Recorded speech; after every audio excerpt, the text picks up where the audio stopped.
안녕하세요, 여러분. 오늘도 찾아와 주셔서 감사합니다. 이번 사연은 많은 분들께서 가슴 깊이 공감하실 이야기입니다. 40년 만에 참석한 고등학교 동창회에서 벌어진 일. 한 여성의 뒤늦은 복수극, 그리고 그 과정에서 깨달은 인생의 참된 의미. 믿었던 친구들에게 받은 상처와 예상치 못한 사위의 등장으로 벌어진 이야기입니다. 누구나 한 번쯤 과거로 돌아가 상처를 준 사람들에게 통쾌한 한 방을 날리고 싶었던 적이 있으실 겁니다. 이야기를 들으시고 여러분의 생각도 댓글로 꼭 남겨주세요. 여러분의 한마디가 누군가에게는 큰 위로가 됩니다. 그리고 여러분의 구독과 좋아요는 저에게 큰 위로가 되니 잊지 마세요. 그럼 지금부터 이야기 시작합니다. 안녕하세요.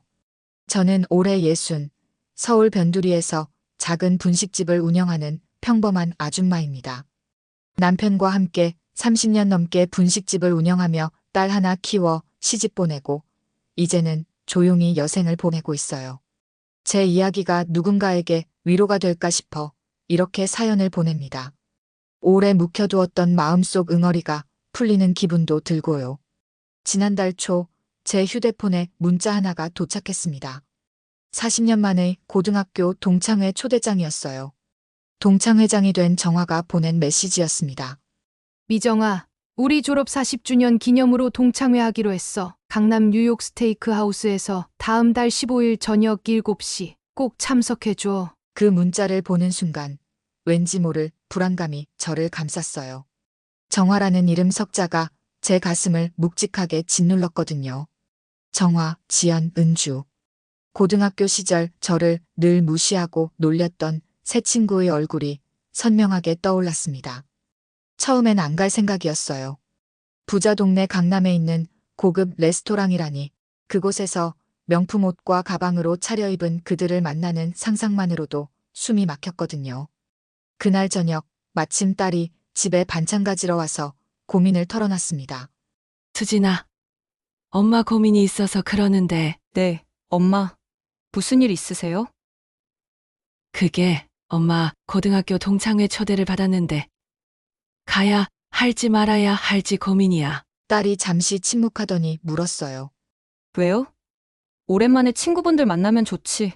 혹시 안 좋은 기억이라도 있으세요? 응, 학교 다닐 때 좀 무시당했거든. 40년이나 지났는데도 그때 생각하면 지금도 가슴이 답답해. 딸은 제 마음을 읽은 듯 다정하게 대답했어요. 그럼 안 가셔도 돼요. 억지로 가서 스트레스 받을 필요 없어요. 그런데 그때 딸과 이야기 중이던 저에게 사위 태연이가 말을 걸어왔어요. 장모님, 혹시 동창회가 어디서 하시나요? 강남에 있는 뉴욕 스테이크 하우스라고 하던데. 그 말을 들은 태연이의 눈빛이 갑자기 반짝였어요. 아, 거기요? 제가 그날 그쪽으로 이동하는데 데려다 드릴 테니 편하게 다녀오세요. 저는 사위의 갑작스러운 관심에 당황했습니다. 평소 조용하고 말수가 적은 태연이가 이렇게 적극적인 모습을 보이다니 이상했거든요. 아니야.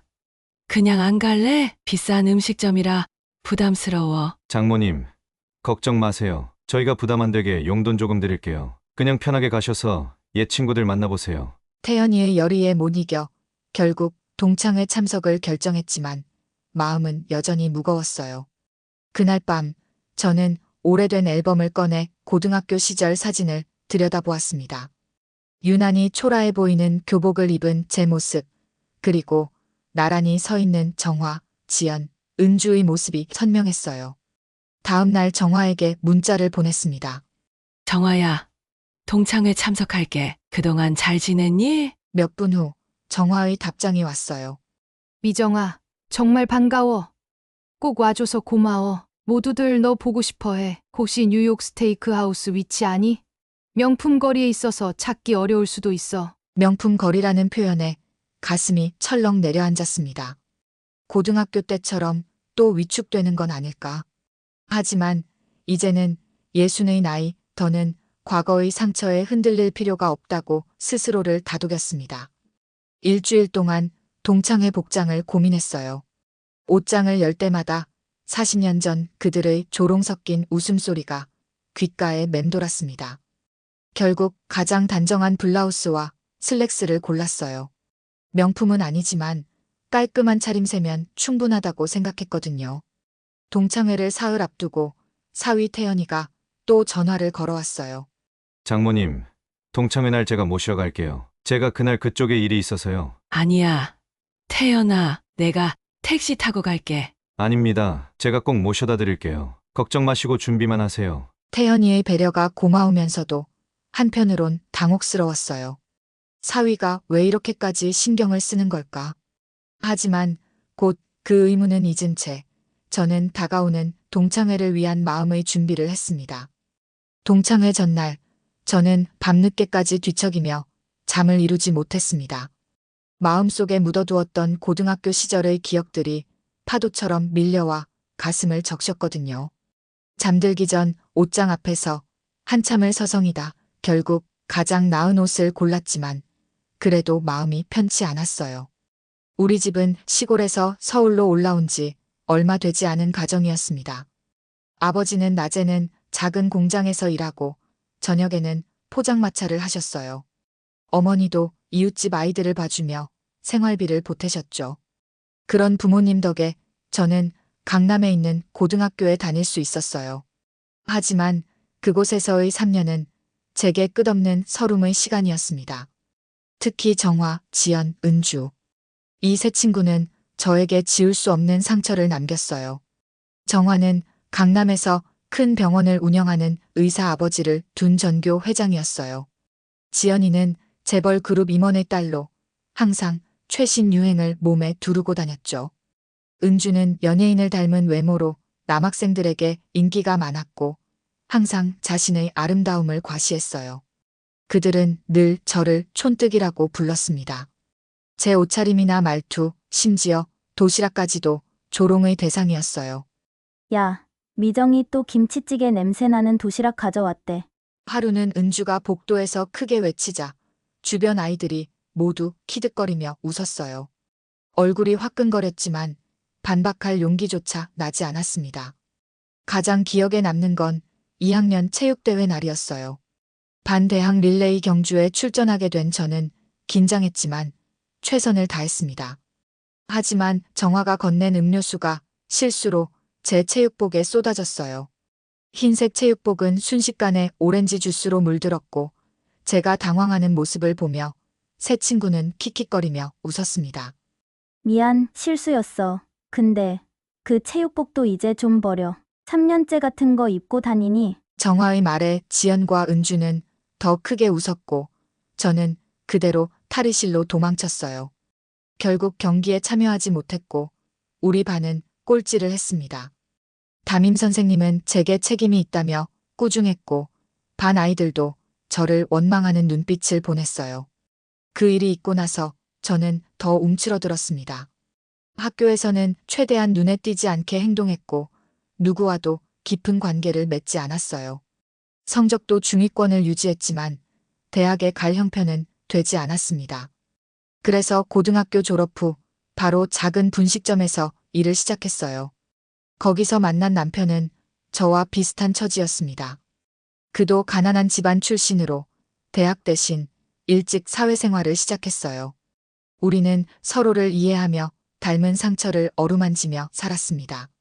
24세 결혼해 딸 하나를 낳았고 작은 분식집을 열어 30년 넘게 운영했어요. 결코 부자는 아니었지만 정직하게 살았습니다. 그런데 이제 와서 40년 만에 그들을 다시 만난다니. 새벽녘에 잠에서 깼을 때 베개가 젖어 있었어요. 모르는 사이 눈물이 흘렀나 봅니다. 아침이 되자 사위 태연이가 전화를 걸어왔어요.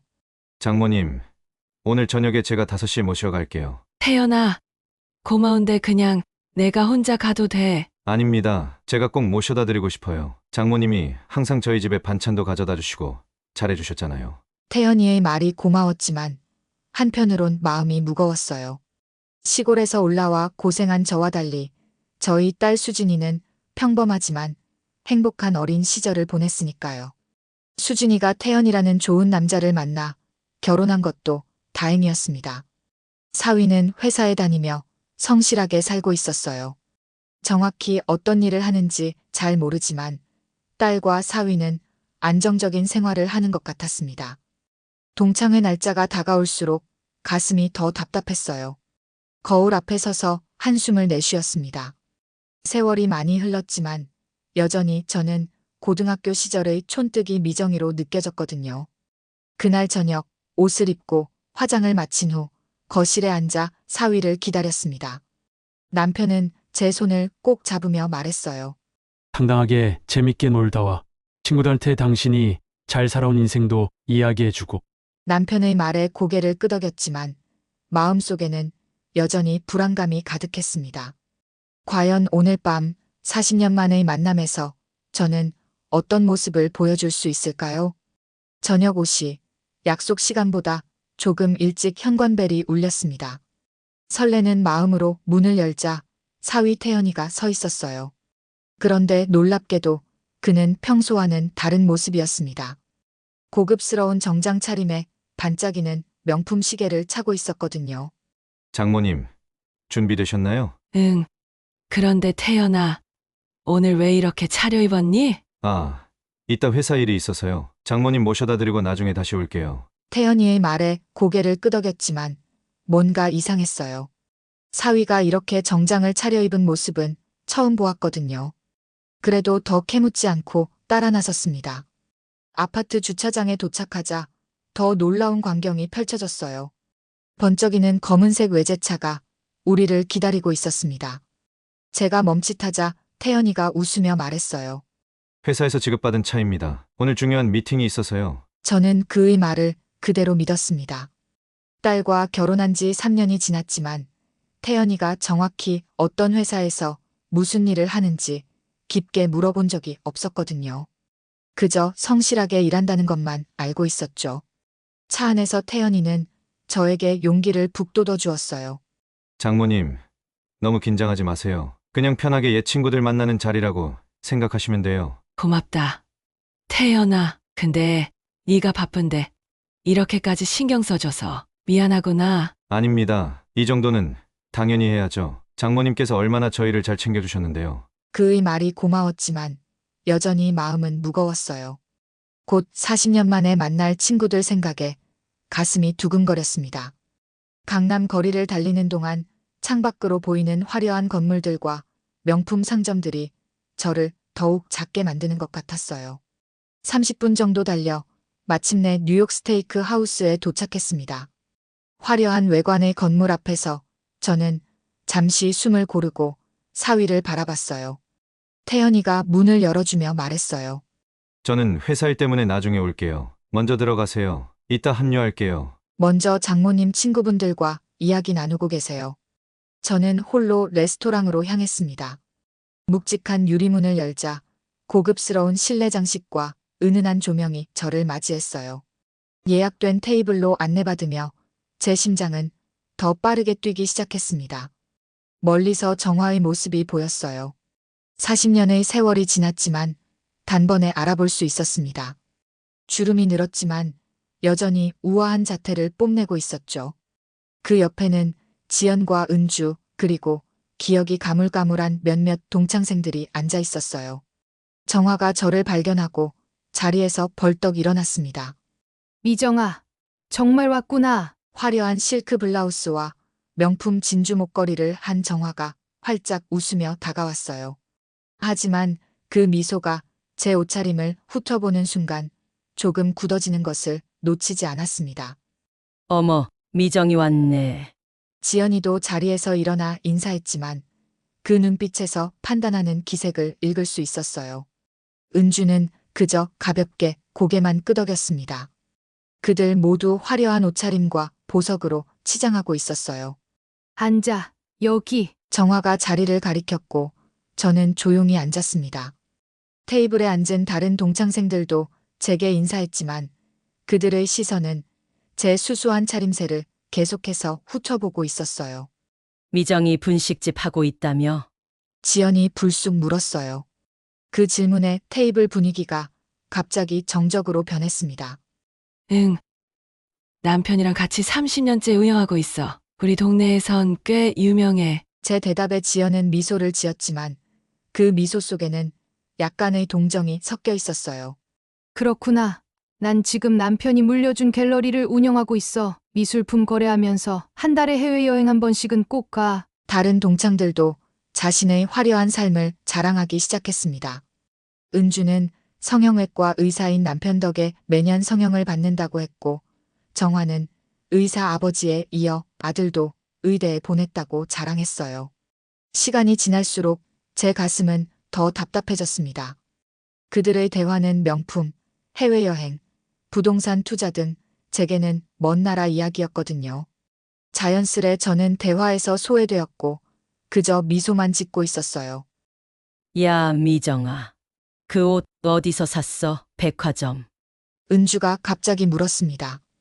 질문에 담긴 비웃음을 느끼며 저는 조용히 대답했어요. 아니, 그냥 동네 옷가게에서. 역시 그렇구나.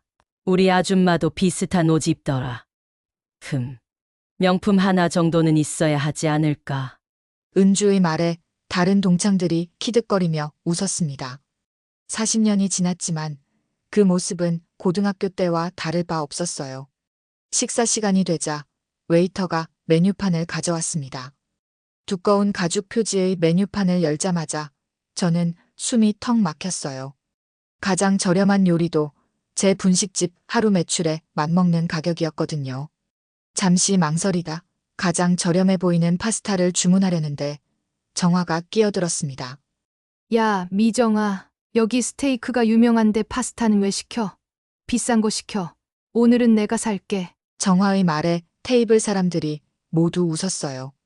그 웃음소리가 마치 저를 동정하는 것처럼 들렸습니다. 아니야, 파스타가 당기네. 고마워. 저는 최대한 침착하게 대답했지만 가슴은 이미 뜨겁게 타오르고 있었어요. 자존심이 무너지는 소리가 귓가에 울렸습니다. 그래? 알았어. 근데 그 나이에 다이어트해? 아니면 돈 걱정하는 거야? 지연이 또 다시 날카로운 질문을 던졌어요. 저는 입술을 깨물며 웃음으로 넘겼지만 가슴 속에서는 이미 눈물이 고이고 있었습니다. 식사가 시작되자 대화는 더욱 화려한 자랑으로 이어졌어요. 정화는 아들이 하버드 의대를 나와 지금은 미국에서 심장외과 의사로 일한다고 자랑했고, 지연은 딸이 프랑스 패션 스쿨에 다니며 모델 활동을 한다고 했어요. 은주는 자신의 성형 수술 경험을 늘어놓으며 어떻게 하면 나이보다 젊게 보이는지 조언했습니다. 미정이는 자녀가 있어? 누군가 물었을 때 저는 잠시 긴장을 풀고 대답했어요. 응. 딸 하나 있어. 대학 나와서 취직했고, 3년 전에 결혼했어. 어디 대학 나왔어? 무슨 일 해? 한국대 나와서 지금은 회사 다니고 있어. 제 대답에 정화가 눈썹을 치켜 올렸어요.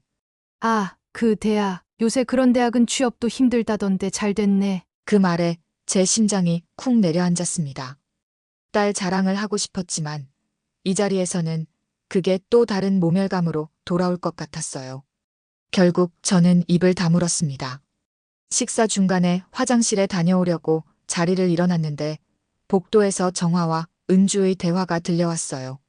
기둥 뒤에 서서 무심코 그들의 이야기를 듣게 되었습니다. 왜 미정이를 불렀어? 우리끼리 모이는 게 더 좋았을 것 같은데. 은주의 목소리였습니다.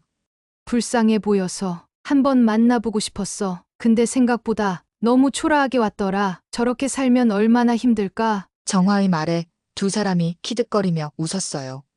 제 두 눈에서 뜨거운 것이 흘러내렸습니다. 화장실로 달려가 거울 앞에 섰을 때 제 얼굴은 이미 눈물로 얼룩져 있었어요. 어떻게 이럴 수 있지? 40년이 지났는데도 여전히 나를 무시하다니. 화장을 고치고 복도를 지나는데 레스토랑 입구에서 익숙한 얼굴이 보였습니다. 사위 태연이었어요. 그는 주변을 살피다 저를 발견하고 다가왔습니다. 장모님, 식사는 맛있게 하셨어요? 태연아, 네가 왜 왔어? 회사 일은? 금방 끝났어요. 장모님 모셔왔죠? 태연이의 말에 마음이 조금 놓였어요. 하지만 이 자리를 빨리 떠나고 싶다는 생각뿐이었습니다. 사실 난 이만 가려고. 이 자리가 내게는 너무 어색해. 제 말에 태연이는 잠시 생각하더니 결단력 있게 말했어요. 이왕 오셨으니 마무리는 하고 가야죠. 제가 같이 있을게요. 저는 망설였지만 태연이의 단호한 태도에 결국 동의했어요. 함께 테이블로 돌아가자 동창들이 태연이를 신기한 듯 쳐다봤습니다. 아, 미정이 사위구나. 소개해줘. 정화가 관심을 보이며 물었어요. 저는 짧게 사위를 소개했습니다. 응. 우리 사위 태연이야. 근처에 볼 일 있어서 나 태워줬어. 태연이는 공손하게 인사했지만 제 예상과 달리 동창들의 반응은 차가웠어요. 특히 정화가 무례한 질문을 던졌습니다. 어떤 일 하세요? 미정이 분식집에서 배달 일 하나요? 그 말에 테이블의 사람들이 키득거리며 웃었고 제 얼굴은 화끈거렸습니다. 태연이의 표정은 변함없이 차분했지만 그의 눈빛에서 무언가 다른 것을 느꼈어요. 어머니가 너무 좋아서 그 분식집에서 배달이라고 하고 싶네요. 태연이의 겸손한 대답에 정화와 지연은 더 이상 관심을 보이지 않았습니다. 그들에게 사위는 그저 분식집 딸과 결혼한 평범한 남자일 뿐이었으니까요. 근데 미정아, 너 진짜 명품백 하나 없어. 살다 보면 하나쯤은 있어야 하지 않아? 은주가 다시 제 자존심을 건드렸고 저는 그저 웃음으로 넘겼습니다. 하지만 제 옆에 앉은 태연이의 표정이 점점 굳어지는 것을 느꼈어요. 저는 그냥 이 자리를 빨리 떠나고 싶었습니다. 40년 만의 만남이 이렇게 고통스러울 줄은 몰랐거든요. 눈치를 보며 일어나려는 찰나 레스토랑 안쪽에서 갑자기 소란이 일었습니다. 직원들이 분주하게 움직이더니 레스토랑 주인으로 보이는 남자가 갑자기 우리 테이블 쪽으로 달려왔어요. 처음에는 무슨 일인지 몰라 당황했는데 그가 태연이를 발견하고는 환한 미소를 지으며 허리를 깊이 숙였습니다. 아니, 태연 사장님, 오실 때 말씀이라도 주시지. 레스토랑 주인의 말에 테이블이 순식간에 정적에 빠졌어요. 저뿐만 아니라 정화, 지연, 은주를 비롯한 모든 동창들이 놀란 표정으로 사위를 쳐다봤습니다. 괜찮습니다. 장모님이 여기서 동창회 하신다기에 모셔드리러 왔어요. 태연이가 공손하게 대답했지만 레스토랑 주인은 계속해서 허리를 굽히며 말했어요. 아닙니다. 사장님께서 오셨는데 이런 일반석에서 식사하시면 어떡합니까? 동창들이 의아한 표정을 짓자 레스토랑 주인이 덧붙였어요. 여기 건물 주인이세요. 여기 말고도 강남에 몇 개 더 소유하고 있는 걸로 알아요. 그 말을 듣는 순간 테이블에 있던 모든 사람들의 얼굴이 하얗게 변했습니다. 특히 정화, 지연, 은주의 표정은 마치 얼음이 된 것처럼 굳어 있었어요. VIP룸이 준비되었습니다. 모두 함께 이동하시죠. 태연이가 말했고 동창들은 어리둥절한 표정으로 자리에서 일어났습니다.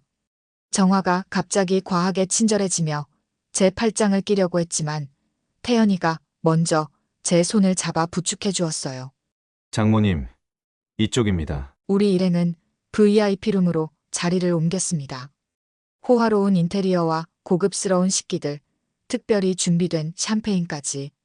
동창들의 눈이 휘둥그레졌어요. 자리에 앉자 태연이가 갑자기 입을 열었습니다. 실례지만 자기소개를 다시 해도 될까요? 저는 장모님의 사위 태연입니다. 이 건물을 포함해 강남 일대 200억대 건물 여러 채를 소유하고 있습니다. 그 말에 테이블이 다시 조용해졌어요. 특히 정화, 지연, 은주는 할 말을 잃은 듯 했습니다. 태연이는 당당하게 말을 이어갔어요. 저는 장모님께 정말 감사드립니다. 장모님처럼 성실하고 정직하신 분이 제 아내를 키워주셔서 행복한 결혼 생활을 하고 있어요. 수진이는 어머니의 따뜻한 마음과 정직함을 그대로 물려받았죠. 저는 태연이의 말에 눈시울이 붉어졌습니다. 갑작스러운 상황에 어떻게 대처해야 할지 몰랐거든요. 그때 은주가 체면을 구기지 않으려는 듯 말했어요. 그래, 미정이는 항상 성실했지. 근데 태연 씨, 우리 남편도 강남에서 유명한 성형외과 의사예요. 김성준 원장이라고 들어보셨어요? 탑클래스 성형외과요. 태연이는 의아한 표정을 지으며 은주를 바라봤어요. 탑클래스 성형외과요. 제 친구 민석이가 운영하는 곳 같은데요? 그것도 제 건물에 있는데. 은주의 얼굴이 순식간에 창백해졌습니다. 아, 그럼 민석 원장님을 아세요? 당연하죠. 대학 동기니까요. 그런데 김성준 씨는 거기서 페이닥터로 일하는 걸로 알고 있는데요. 원장은 아니고요. 그 말에 테이블의 모든 시선이 은주에게 쏠렸고 그녀의 얼굴은 새빨갛게 변했어요. 거짓말이 들통난 것이죠. 그게 은주가 말을 더듬는 사이 지연이 분위기를 바꾸려는 듯 끼어들었어요. 미정이 정말 대단해. 이런 사위를 두다니. 우리는 쭉 친구로 지내자. 서로 연락하고 지내요. 하지만 태연이가 정중하게 그녀의 말을 끊었어요. 태연이는 잠시 침묵 후 진지한 표정으로 말했습니다. 사실 저는 장모님께서 고등학교 시절 어떤 대우를 받으셨는지 알고 있었어요. 수진이에게 들었거든요. 그래서 이번 동창회가 있다는 소식을 듣고 특별히 준비했습니다. 장모님은 평생을 정직하게 살아오셨고 누구보다 훌륭한 딸을 키우셨어요. 그게 진정한 성공이라고 생각합니다. 그 말에 저는 눈물을 참을 수 없었어요. 40년 동안 마음속에 품어왔던 상처와 서름이 한순간에 씻겨 내려가는 느낌이었습니다. 동창들은 더 이상 거만한 태도를 보이지 않았어요. 오히려 그들이 이제는 제게 아첨하려 했지만 저는 더 이상 그들의 인정에 목말라 하지 않았습니다. 태연이의 말처럼 진정한 성공은 외적인 것이 아니라 내적인 가치에 있다는 걸 깨달았으니까요. 다음 날 정화, 지연, 은주로부터 연달아 사과와 친목 제안 메시지가 왔지만 저는 그저 간단히 답장만 보냈어요. 이제 저는 평범하지만 정직하게 살아온 제 삶에 자부심을 느낍니다.